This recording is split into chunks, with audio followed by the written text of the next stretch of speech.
Hello and welcome back to my channel. My name is Jeanette. This is a channel where I talk about movies, TV shows, documentaries, books, and adaptations, or just anything in general. If you're new, welcome, and if you are coming back, welcome back. Hope you're doing well. Today we're going to be talking about the 2021 video game Five Nights at Freddy's Security Breach. And please note that I'm just reviewing it as a video game watcher and not as a video game player. In terms of viewing, I watch Markiplier's game playing as well as CoryxKenshin. Before we get started, please like and subscribe for more content. So for those of you who aren't video gamers, Five Nights at Freddy's is a game series that began in 2014 as an indie game.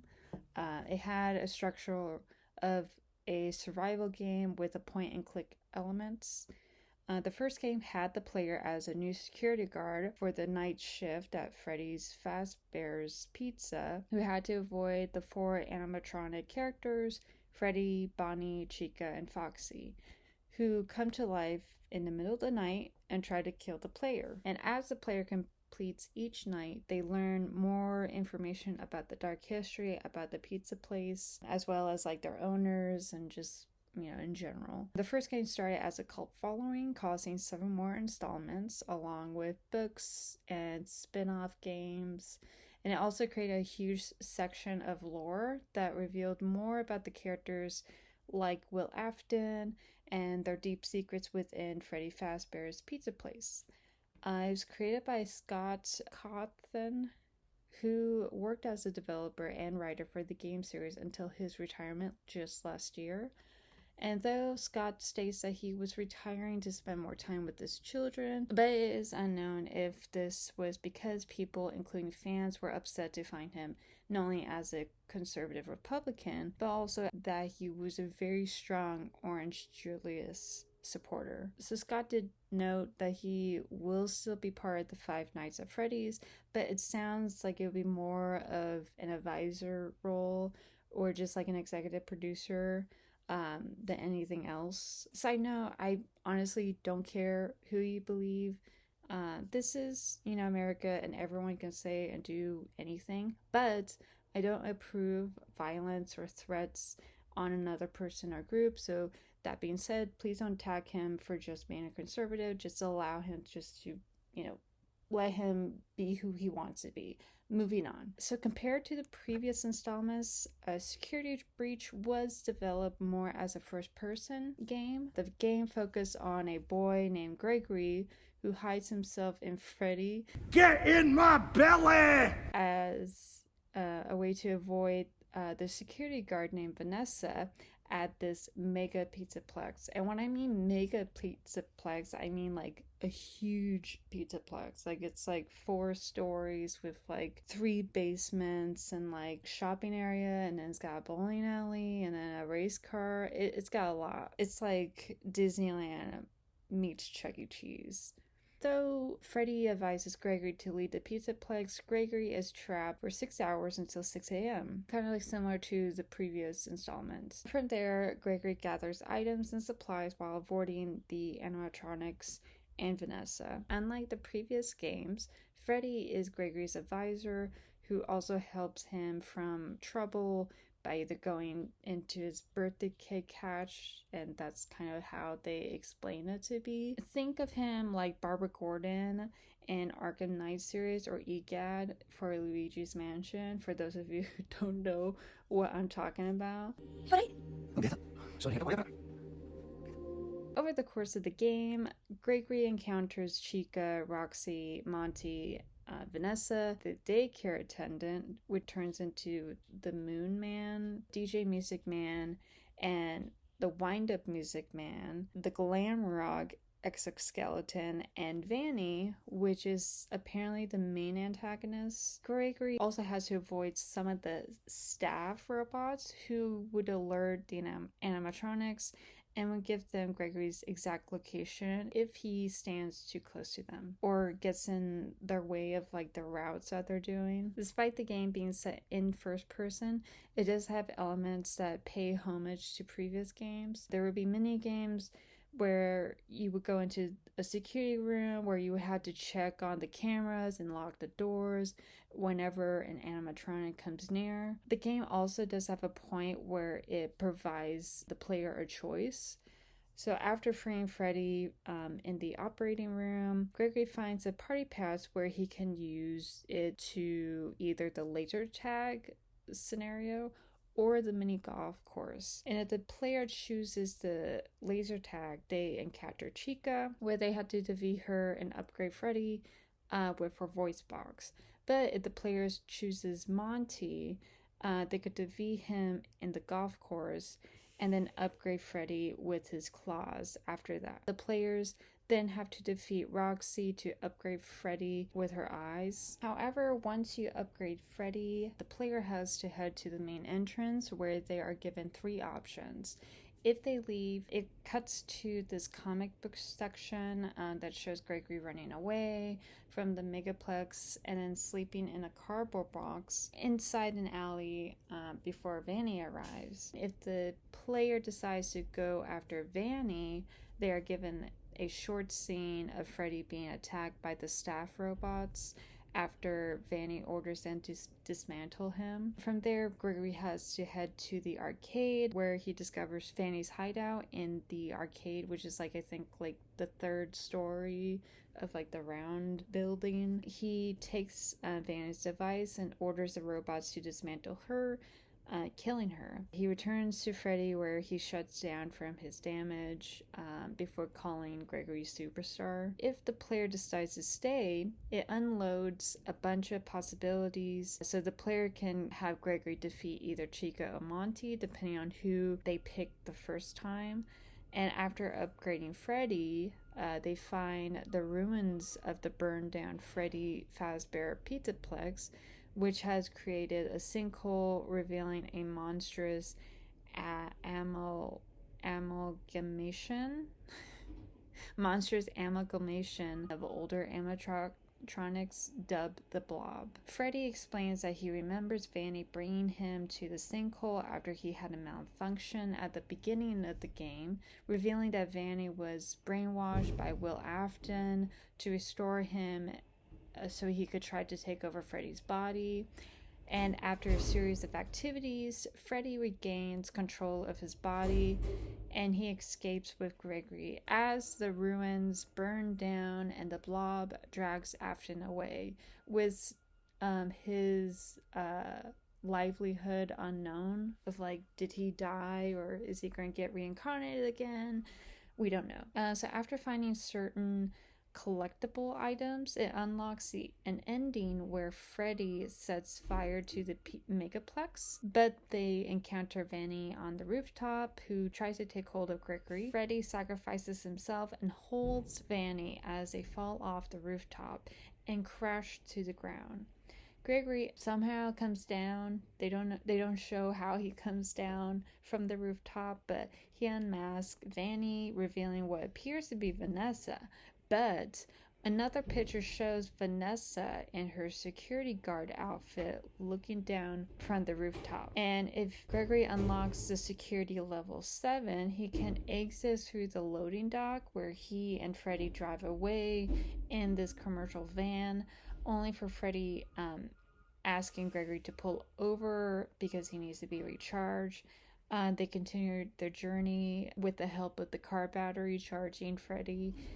And it's unknown of how long this will last. If Gregory completes the 3 games to the Prince's Quest instead of dismantling Vanny, it will cause all the robots to shut down and Vanny escaping before she removes her mask and outfit. And then it cuts to Gregory heading to the main entrance with Freddy's head in a duffel bag. They meet up with Vanessa where they have ice cream while looking at the sunrise, which is in my opinion, I feel like it's a little early to have ice cream, but that's just me. In terms of what I liked, I really liked how it was a first person while having elements of the previous games. Even though I didn't play the past games, I still watch Markiplier among other YouTubers that I randomly saw, where I just saw like, what was happening and like the story and the lore and all that stuff. Since the past games were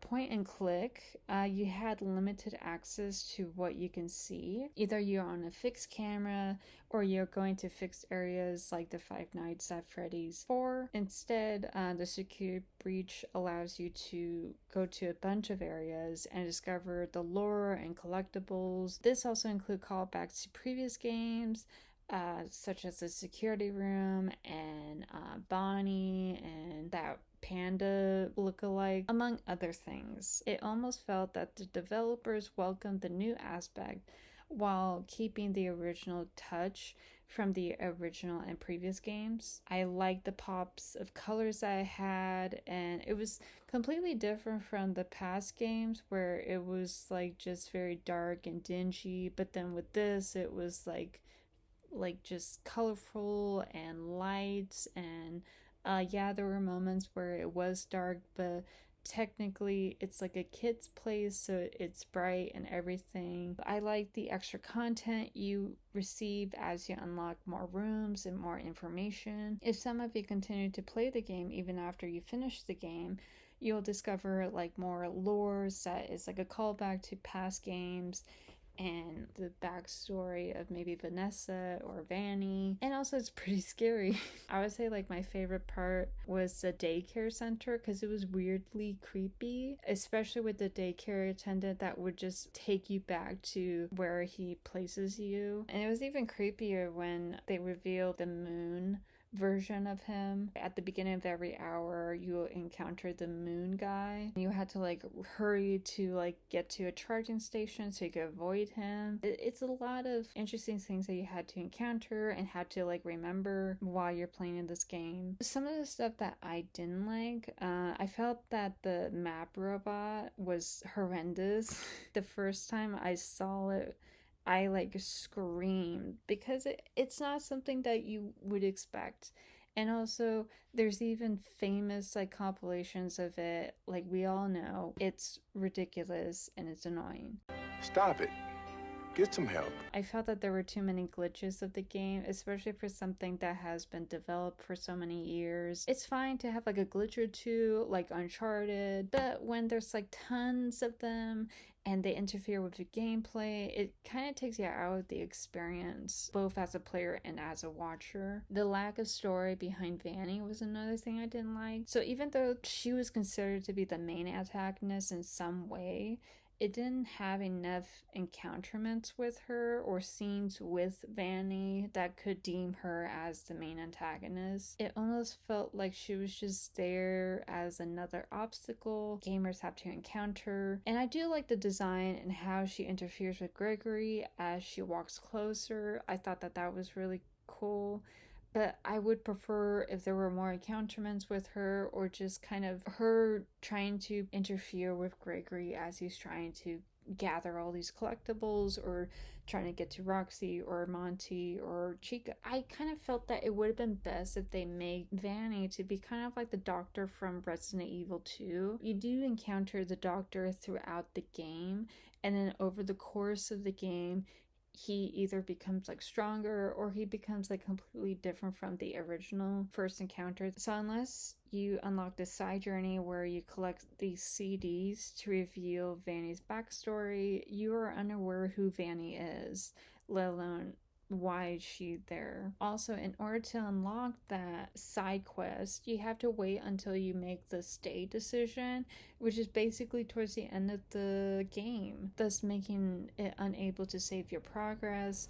So if you collect like all but one and then you get killed by Chica or Monty or whatever, it sucks because you have to start all over again. I didn't like the endings because you could tell that they definitely ran out of money with the lack of animations for most of the endings. Most of the scenes consist of a comic book animation, but made it seem unfinished, and also takes you out of the experience because you're just like laughing about like how in the world is this game having like a comic book ending when you experience like a 3D animation throughout like what, like 90% of the game. I really did like the animation at the events prior to Vanny's ending and the secret ending, but it just seemed odd to only follow up with a more dull version. Why? Why? Why? Why?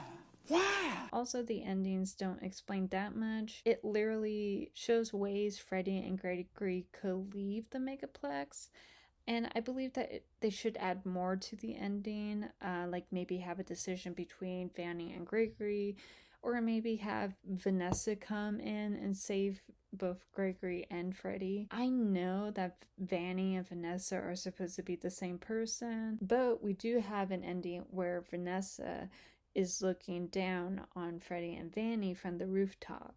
So it's kind of like that weird, like, okay, are they both the same person or are they not? And just like the game itself, I generally hate the fact that you cannot save your game, especially after you make the final decision of the game. I do understand that this is the same for each night of past games, but if you want people to discover more lore and give Freddy his full update, I would prefer to have some save options available. Developers could limit it to only allowing autosave after you defeat maybe the third mini boss, or if you complete the lore of Vanny, but I think it is way too long of a gameplay to go without a save option. Even seeing Markiplier and Cory fall apart after spending almost like 2 hours of gameplay only for like a glitch to occur and you getting killed as a result. And the fact that you cannot defeat all 3 of the animatronics before the 6 a.m. deadline